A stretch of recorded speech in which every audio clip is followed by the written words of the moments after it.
Hey guys, today's video is going to be about a tutorial for LumaFusion by LumaTouch, and I will show my favorite feature, which is the filter, of how it has helped me create an aesthetic video. So let's go to the tutorial. Here we are looking for the filter. So I went through the filters and I chose anti-green, which is the filter I chose right there. So there are levels of how you want it to become. The brightness is depending on how you want it. Contrast, that helped me a lot with sun kissing because sun kiss make the picture itself look orange. There's saturation, vibrance help the colors pop. Shadow amount helped my scarf become darker. There's red, green, blue, gamma, and then hue.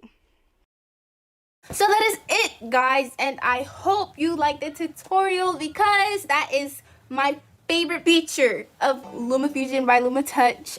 So basically it helps you convey what you are trying to explain in something that you are creating by footage. So that is it. Thank you guys for watching.